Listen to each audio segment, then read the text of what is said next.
Have you ever found yourself surrounded by people and yet felt completely alone?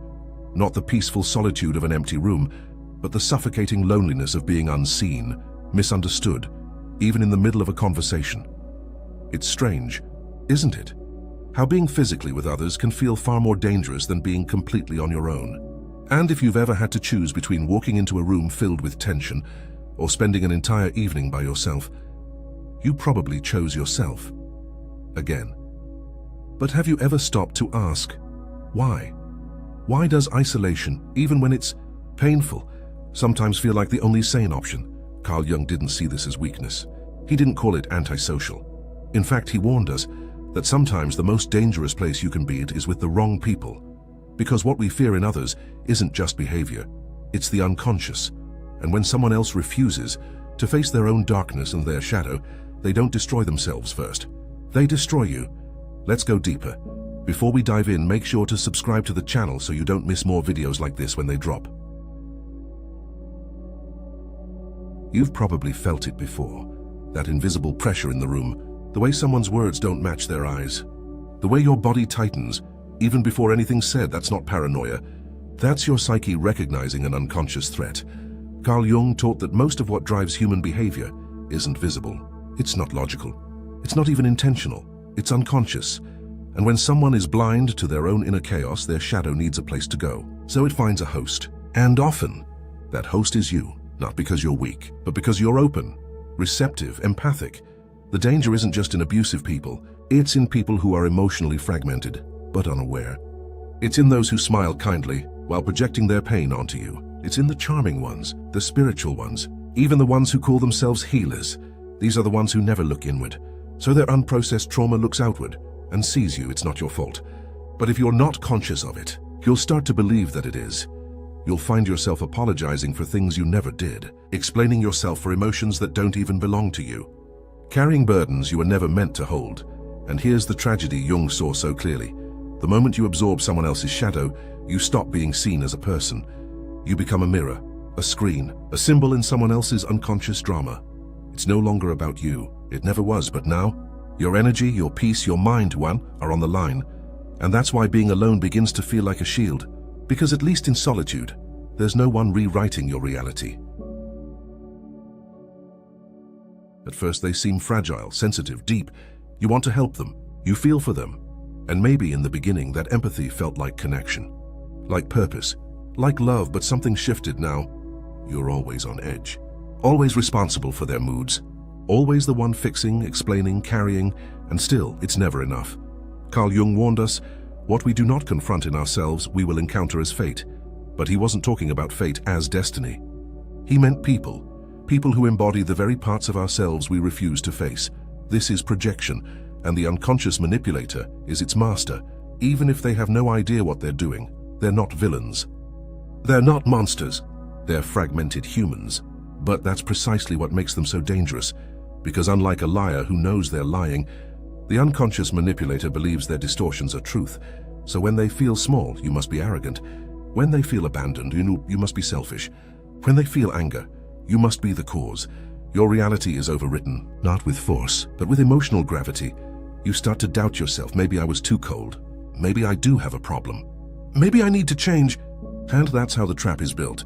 Not through domination, but identification. Because the more you try to help them, the more your own center dissolves. You're not healing them. You're carrying them. And underneath that burden, you begin to vanish. But here's what Jung saw with piercing clarity. These individuals don't see you. They see the piece of themselves they've lost, or buried, or rejected. And in you that piece becomes alive again. So they project onto you, and they react. Not to you, but to the story their unconscious is telling. That's why you feel invisible. Because in a very real sense, you are. Have you ever sat across from someone and felt like they were performing? Everything they said was correct. Every gesture appropriate. Every smile in place, and yet something in your gut whispered, this isn't real. Carl Jung had a name for this false self. He called it the persona, the mask we wear to survive in society. We all have one. And in moderation, it serves a purpose. It helps us function, communicate, adapt. But the danger begins when someone believes they are the mask. When the doctor forgets he's a man. When the mother forgets she's a woman. When the spiritual guide forgets she's still human, the persona becomes not a role, but an identity, a cage, and when someone becomes trapped in this false self, they lose touch with their soul. Not only do they repress their own authenticity, they demand that you do the same. They can't tolerate your messiness, your passion, your anger, your joy, because everything in you that is alive reminds them of what's dead in them. So they push for harmony, for maturity, for professionalism. But underneath the smooth tone and neutral expression is a soul starving for freedom. This person doesn't attack you. They edit you. They prune away your edges. They condition you to become smaller, quieter, more presentable, until you no longer recognize your own reflection. And here's the cruelest twist. You start to believe this is what being healthy looks like. Calm, controlled, composed. But deep down, you're aching. Because you've begun to perform too. And now it's not just their persona you're trapped in, it's your own. Jung warned that identifying with the persona is one of the greatest obstacles to individuation, the process of becoming your true self, because behind every perfect smile lurks a shadow. They never raise their voice. They're polite, disciplined, balanced, the kind of person people say things like, they're always so composed. But spend enough time with them, and you'll start to notice something strange, a sharp edge behind their kindness, a quiet resentment in their praise, an unsettling tension in their stillness. They seem calm, but you don't feel safe. This is the domain of what Jung called the repressed shadow. All the parts of the self deemed unacceptable by culture, religion, family, or the ego itself. It's the envy that gets renamed as concern, the rage buried under self-control, the desire smothered in humility. None of it disappears. It's pushed down, locked away, but the unconscious is never silent, so it leaks in sarcasm, in judgment, in bitterness, in punishment disguised as principle. And then one day, it explodes. Sometimes it's a sudden outburst. Sometimes it's a slow, passive-aggressive erosion of your sanity. But either way, you're caught in it, because people who repress their darkness don't just wound themselves. They become landmines. And if you love them, if you're close, you'll be the one stepping on it. Here's the terrifying truth Jung pointed to. The stronger the persona, the darker the shadow, meaning the more someone tries to be good, moral, admirable, the more violently their inner chaos builds in the dark. And if they don't face it, you will. You'll feel it in the way they correct you with a smile, in the guilt they plant when you speak your truth, in the quiet scorn when you live freely in ways they never allowed themselves to. The shadow hates what it cannot become, so it tries to crush it. But Jung also told us the shadow isn't just filled with evil. It holds potential, creativity, sensuality, anger, power, all the things that make you fully alive, but when denied, these forces poison the well. That's why being around someone who's rejected their shadow isn't just exhausting, it's soul-erasing. You feel yourself dimming, not because you're broken, but because your light threatens their illusion of control. They never yell. They don't manipulate, at least not in the way you think. They guide. They teach. They correct. But behind every lesson is a judgment, behind every suggestion, a demand, and behind every mask of virtue, their fear they've never named. Carl Jung saw this clearly. He warned that when morality is not integrated, when it's not born from soul, but imposed by ego, it becomes one of the most insidious forms of psychic repression. This is the moral controller, the one who seems to live by high standards, who claims to want the best for you, who insists they're just being honest, or helpful, or loving. But if you watch closely, you'll see something else. Their morality isn't liberating, it's suffocating. It's not about truth, it's about control. And that control is fueled by projection, because the moral controller has spent their life repressing the parts of themselves that didn't fit the ideal. So now, when they see those parts in you, they attack, not with knives, but with guilt, with subtle shame, with that look in their eye that says, "You've disappointed me," and you feel it, even when they say nothing. Especially when they say nothing, because what they demand from you isn't growth, it's compliance. They want your obedience. They want your reflection to be clean, so they never have to face their own distortion. Jung understood this danger. He saw that the more someone represses, the more they need to project. And morality becomes the perfect cover. They weaponize principles. They turn values into chains. And soon you find yourself self-censoring, apologizing, shrinking. All to keep the peace. All to avoid the disappointment of someone who claims to want what's best for you. But deep down, they don't want your truth. They want your alignment with their script. Because if you live freely, you prove their repression was never necessary. and that they cannot bear. In the next section, we'll explore the even more chaotic expression of this dynamic, when the unconscious is no longer moral or masked, but purely reactive. You never know which version of them you're going to get. One moment they're warm, attentive, present; the next, cold, distant, accusatory. It doesn't take much, a glance, a word, a delay in your tone, and suddenly the air shifts. Now you're the villain. Now they're spiraling. Now the entire room is on fire. And you're not even sure what sparked it. Carl Jung called these psychic eruptions complexes, not just issues or quirks, but autonomous psychic forces within the unconscious. Living entities built out of trauma, emotion, and memory. They act like inner landmines.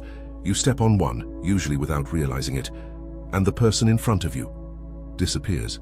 Now you're speaking to a wounded child, or a betrayed lover, or a humiliated teenager, or a raging shadow that doesn't recognize you and doesn't want to.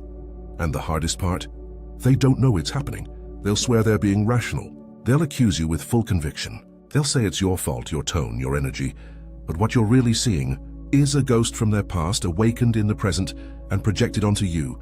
The complex takes over, and they become a puppet, not of malice but of memory. You spend hours trying to reason, to soothe, to fix, and sometimes it works. They come back, apologize, seem normal again, but then it happens again, and again, and again, and now without realizing it, you're managing someone else's emotional volatility as if it's your responsibility.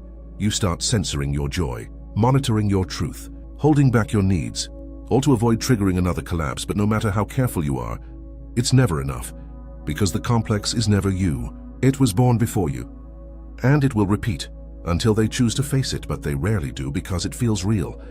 It feels justified. It feels like you are the problem. This is the tyranny of the complex mind. It doesn't need to be cruel.